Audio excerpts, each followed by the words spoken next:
Hi there, this is Andrea Hendricks. I want to talk to you some about equations of lines and linear models. The material on equations of lines should be strictly review for you. If it is not, please contact me. I do have some review material that you can look at, but our focus is really going to be on the models. Though you'll find the majority of this video is on the review part because there's just so much to look at before we get to that. So let's review. We've kind of talked about lines before, but to write an equation of a line, we must know two things. Do you remember what those two things are? Yep, we have to know the slope and the y-intercept. And we had some experience with that in the last video where maybe you were given a graph or a table and you had to find the slope and the y-intercept from those and get the equation of the line. And once you knew those two things, the equation could be put in the form y is equal to mx plus b, where your slope was m, and the y-intercept, remember, is that ordered pair 0b, so that y-coordinate of the y-intercept point is your constant term in the equation. Well, what if you don't know these things about the line? What if you don't know the slope and the y-intercept? How can you write the equation of a line? Well, that's really our focus today. And in fact, we have several objectives that we need to go through. The first being what we were just talking about, to write the equation of a line using the point-slope form. And we're going to go through different criteria where maybe you have a point and a slope given, or you have 2 points, or a graph and table. Then we also want to graph a line from the standard form, the slope-intercept form, and on the calculator. So a lot of that is definitely review material. Then we'll write equations of lines that are parallel or perpendicular to another line. And lastly, work with models. So let's cover that first objective in more detail. If we want to write the equation of a line where we don't necessarily know the slope and the y-intercept, we have to use another form of a line called the point-slope form. And that point-slope form is given to be y minus y sub 1 is equal to m times x minus x sub 1. That formula actually is derived from the slope formula. If you look at m is equal to y sub 2 minus y sub 1 over x sub 2 minus x sub 1, and you cross multiply. Really, m is m over 1, so you can cross multiply and get this form where really we're talking about the point x sub 1, y sub 1, and any other point on the line called xy. And that's how you can get this point-slope form. Now, if you've had me before, you actually don't even have to use the point-slope form of the line. You can really use that slope-intercept form, y equals mx plus b, and just plug everything into here to get the equation of the line. But I am trying to follow along with the method in this course, and that is to use the point-slope form. So, what does that say? It says if we know any point on the line, not just the y-intercept, but any point, and the slope, we can always find the equation of the line. The key thing is we must know the slope. And we'll see in a few illustrations that you will have one of a few cases given. The slope will either be told directly to you, or maybe you have 2 points that you know, and from that you can use the slope formula to get the slope of the line. Or another case is maybe you know a line that is parallel or perpendicular,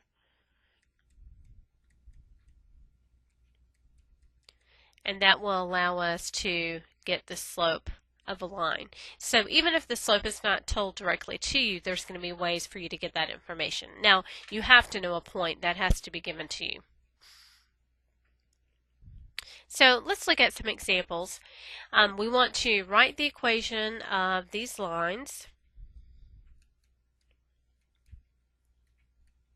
using the point-slope form. Okay. So what we would do is write down our formula y minus y sub 1 is equal to m times x minus x sub 1. And I think it's helpful, as I've done in the past, is to label these points and information. So the point negative 4, 3 is your x sub 1, y sub 1, and your slope obviously is m. So whenever we plug into this, we would have y minus our y sub 1, which is the value 3, and that's equal to m, which is 1/2, times x minus x sub 1, which in this case is negative 4. Okay, and now all we have to do is put it in the slope-intercept form, which means solve for y. So you're going to need to clean this up a bit. So on the left, that's obviously y minus 3. But on the right, we would have 1/2 times, in parentheses, x plus 4. And now we can distribute the 1/2. And distributing the 1/2 through gives us 1/2 x plus 1/2 of 4, which is 2. And lastly, we can isolate the y by adding 3. So our equation is y is equal to 1/2 x plus 5. Now how can you check? The point negative 4, 3 needs to be there. So some things that you can do that we've talked about in the calculator is you could enter this into the equation editor, enter this into y1, and look at your table of values and make sure this ordered pair negative 4, 3 is displayed there. Now, what if we have a case where we don't know the slope, but we're just told that we have 2 points on the line, and we know the line goes through 3, negative 8, and 5, negative 2. So this one's going to be a little bit more involved, where we have to go through the first step of calculating the slope. So step 1 in this problem would be to find the slope. So if we find the slope, we have to label our points x sub 1, y sub 1, x sub 2, y sub 2. So our slope through those is found by y sub 2 minus y sub 1 over x sub 2 minus x sub 1. So we would have, what, negative 2 minus a negative 8 over 5 minus 3. If I can squeeze this in here, that's negative 2 plus 8, or 6, over 2, which is 3. Now this is going to look just like that previous problem. Now we know the slope of 3, and we have 2 points on the line, which is more information than we need at this point, because all we have to do now is plug into y minus y sub 1 is equal to m times x minus x sub 1. Well, you may be asking, which of those points do I need to plug in? And it doesn't matter. The line is the same regardless of which point you choose to plug in. So let's just use 3, negative 8 together with our slope of 3. So we would have y minus our y1 value, which in this case is negative 8, and that's equal to m, which is 3, times x minus our x1 value, which is 3. Oops, I was going to change the color there for you to see that.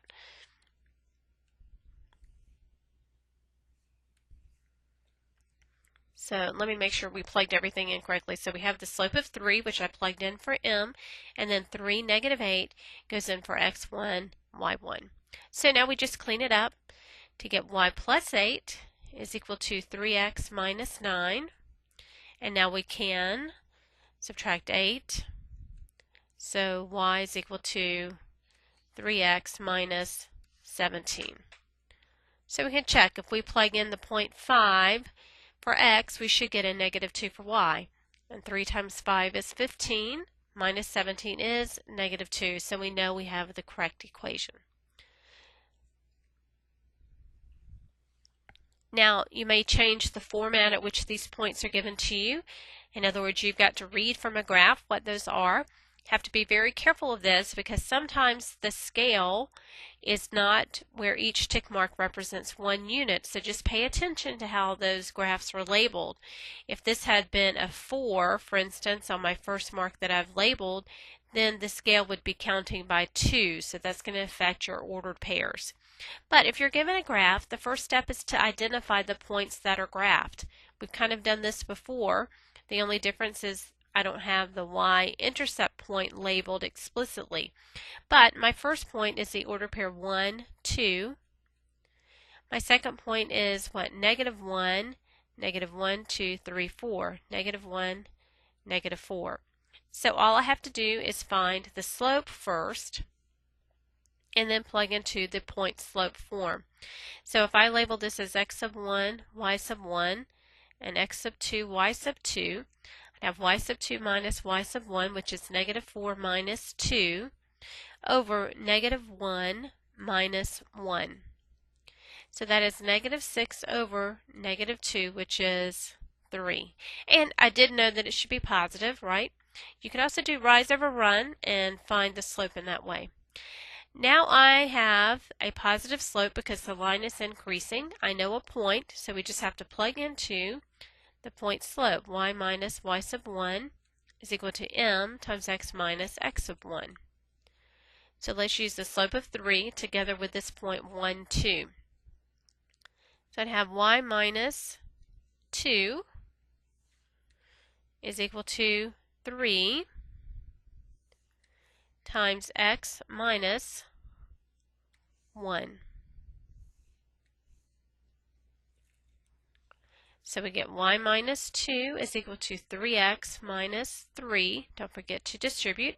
And then we can add 2 to both sides to get y is equal to 3x minus 1. And you can check by graphing this and making sure those 2 points are on the line or in the table of that equation. Now another example here is whenever I have a table of points, but still the same basic principle. I need to find the slope and I need to find then the point slope form of the line. Well, so to find the slope of this line, it's going to be a little trickier because my numbers are not so pretty, but I can use negative 2.4 and 5.2 and 1.3 and negative 24.4. And I forgot to get out my calculator, so let me get that out so I can work with these decimals.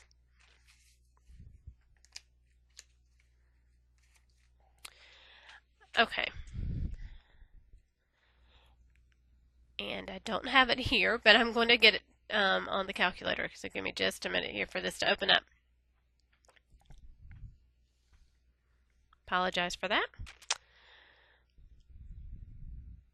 I could work with the decimals by hand, but I would rather just do the calculation to ensure I don't have any error in that.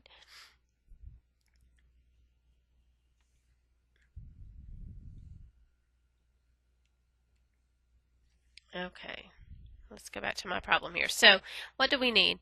The slope is y sub 2 minus y sub 1, so negative 24.4 minus 5.2 over 1.3 minus a negative 2.4. Now, you can enter that whole thing on the calculator, but you do need to be a little bit careful when you do.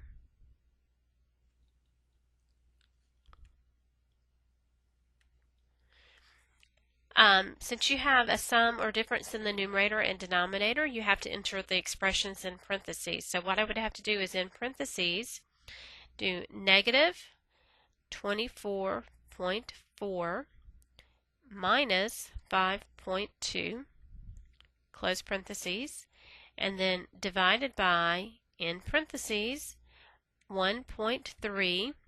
Now notice this is going to become plus 2.4. And then enter. So my slope is a nice whole number of negative 8.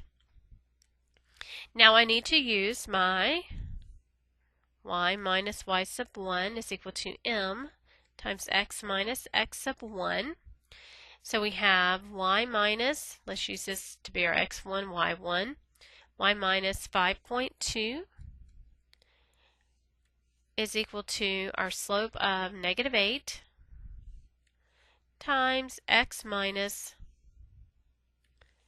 a negative 2.4. So if you want to clean that up just a bit, to write that as y minus 5.2 is equal to negative 8 times x plus 2.4. So we can distribute on the right to get y minus 5.2 equals negative 8x. And what is that? 2.4 times negative 8 is minus 19.2. So now we just need to add 5.2 to both sides. So our equation finally is y is equal to negative 8x minus, that combines to be 14. And that is it. Now, graph a line using the intercepts and also slope-intercept form. Remember, we talked about this before, where you can plot points, you can find the intercepts, you can find the slope and the y-intercept and plot in that way. This 3x minus y is equal to 6 is called the standard form of a line. That's whenever you have this ax plus by equals c. If you have the equation in that form, it's really pretty easy to find the x and y intercepts. And I like to do it in a chart, though you can write it out explicitly. Remember how we do this. If we need to find the x-intercept, we have to let y equal 0 and solve for x. If we want to find the y-intercept, we have to let x equal 0 and solve for y. So in this 3x minus y equals 6, if we want to find the x-intercept, we're going to say 3x minus, put a 0 in for y, that's equal to 6. Well, that just eliminates this term, so 3x equals 6. We can divide by 3 to get x is equal to 2. So 2, 0 is our x-intercept. If we want to find the y-intercept, we have to replace the x with 0. So we would have 3 times 0, right, minus y is equal to 6. 3 times 0 is 0. Be careful here, that's a minus y equals 6. So divide by negative 1 to get y is equal to negative 6. So our intercepts are 2, 0, and 0, negative 6. So we can graph the line by plotting those 2 points.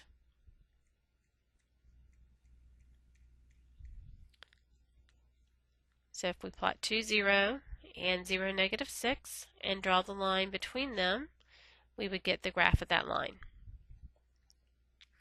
Now, y is equal to negative 2x. Here we can use the slope-intercept form since it's already solved for y. And in this case, we know the coefficient of x is our slope. Remember, that's really negative 2 over 1, which means to rise by negative 2 or go down 2.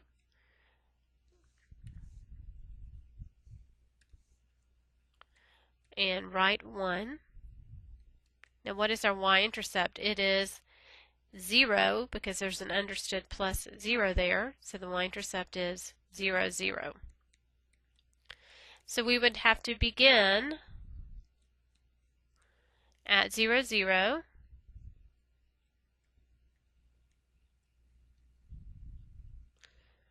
Begin at 0, 0. And then from that point go down 2 units, write 1. And you could continue repeating that if you wanted, or you can actually go up 2 and left 1, whatever is an equivalent movement to that. And then connect the points to form the line. Hopefully this is still all review. A calculator problem, we've kind of already talked about this, but I did want to review this briefly. The only difference here is that you might be given the equation in the form of the standard form, like 5x plus 3y equals 15. To graph that on the calculator, you just have to go through an extra step of solving that for y. So you would have 3y is equal to negative 5x plus 15, and then dividing through by 3 to get negative 5/3 x plus 15/3, which reduces to 5. So remember there, you would just press the y equals, and in y1 you're going to enter that negative, that's on the bottom row, 5 divided by 3, and then your variable key, so negative 5/3 x, and then plus 5, and then graph it. I'll review some graphing on another video, but you may need to go back and look at that. And then you might have to change the window as well. Now, parallel and perpendicular lines, I just want to review this briefly. Parallel lines are two lines that never intersect. We know that if two lines are going in the same direction, the same slant, their slopes have to be the same. Okay. Perpendicular lines are two lines that intersect at a 90-degree angle. For two lines to intersect at a 90-degree angle, their slopes are negative reciprocals.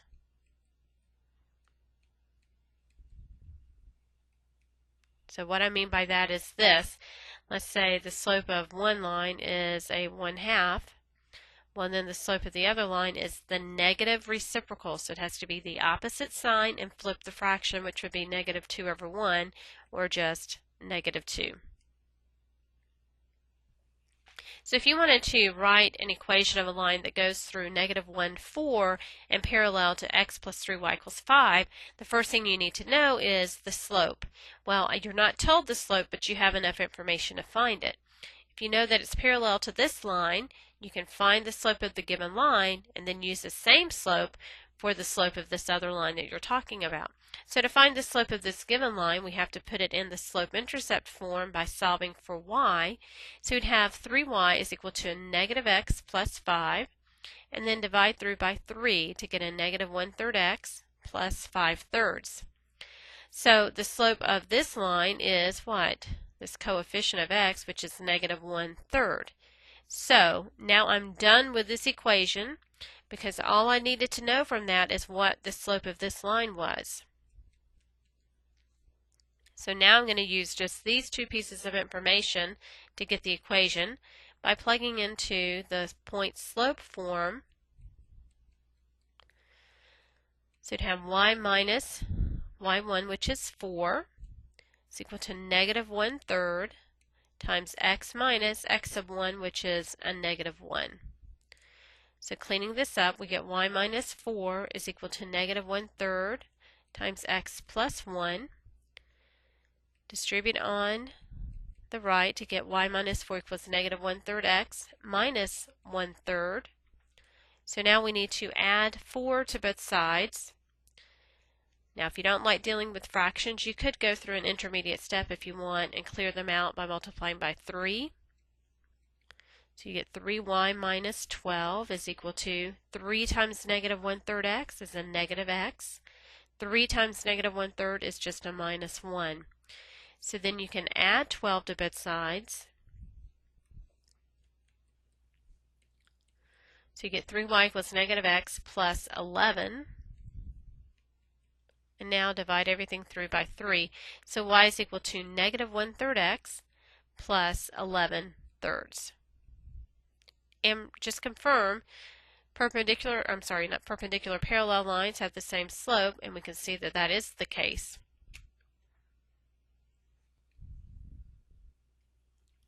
Now, through 3, -2, and perpendicular to 2x minus y = 5. Here again, I have to use this given line to find the slope. So to find the slope, I'm going to have to solve this given equation for y. So -y, be careful with that negative sign, equals -2x plus 5. Now I need to deal with this -y by dividing everything through by -1. So y is equal to 2x minus 5. Now the slope of this line is 2, but my lines are perpendicular. So what do I need to use for the slope of this other line? Well, that is, if this slope is 2, the one perpendicular to it has to be the negative reciprocal. So I change the sign and flip the fraction. 2 is really 2/1, so the reciprocal is 1/2. So I'm going to use the slope of -1/2 together with this point of 3, -2 into the point slope form. So I have y minus a -2 is equal to a -1/2 times x minus 3. So I'm just plugging in those three values that I've done the whole time. So really everything is the same once you get to the point and slope. It's how you find the slope that varies. So cleaning this up, we get y plus 2 equals a negative 1/2 x plus 3/2, right? Be careful with the signs there. If you don't like the fractions, you can multiply through by 2 to eliminate them. So that gives us 2y plus 4. 2 times negative 1/2 is a negative x. 2 times 3/2 is just plus 3. And now we can solve for y. So we would need to subtract 4 from both sides. So that gives us 2y is equal to what? Negative x minus 1. And then lastly, we can divide through by 2. So y is equal to negative 1/2 x minus 1/2.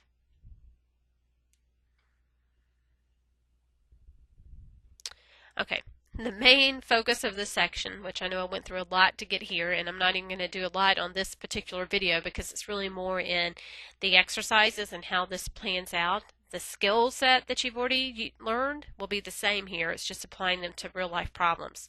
So when dealing with models, there's really two types that this material is going to focus on. One is you're given some information about a specific problem, and you want to use a graph or a table to write the equation of a line that models this real life situation, and the model that you're given is exactly linear, perfectly linear.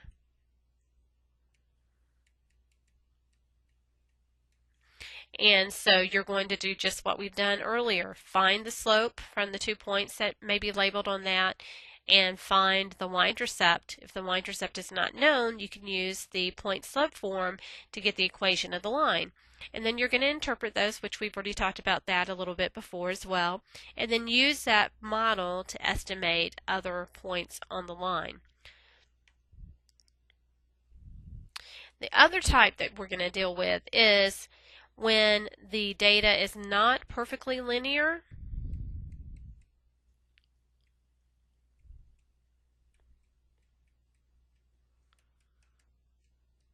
but it is in a linear fashion. In other words, the points that you have plotted are generally clustered together in what looks like a linear pattern. And whenever we have that, there's a lot of things that you could do to get this line that fits that data the best by hand, but we're not going to do that in this course. You're just going to use the regression feature on your calculator to get that line that best fits the data. And that's called a regression equation, and that is called the least squares line, or the line of best fit. You don't really have to learn all the stuff going on behind that. You're going to see a lot of terminology in your textbook about correlation, coefficient, and all of that. You don't have to do that. It's really just how do you use the calculator to find that line, and then using that line to find other information. So I'm going to show you how to do that on another video because there's a lot of details about how to get that equation. But just to understand, you're really just trying to find the line that minimizes the distance between all the points that you're talking about in your data set and the line that goes through them. And then I did need to finish with one other thing because I forgot that there's a couple problems in your book where you have to use the distance formula and the midpoint formula. This is a review from way back when. Just to remind you of those formulas, if you have 2 points on a line, then you can find the distance between them by doing the square root of x sub 1 minus x sub 2 squared. This is coming back to you, plus y sub 1 minus y sub 2 squared. And then the midpoint is where we average the x and y values. So x1 plus x2 over 2 and y1 plus y2 over 2. Okay, so I know I did a lot of information in this. Look forward to the one that reviews how to do the calculator and also some homework problems. Thank you. Bye-bye.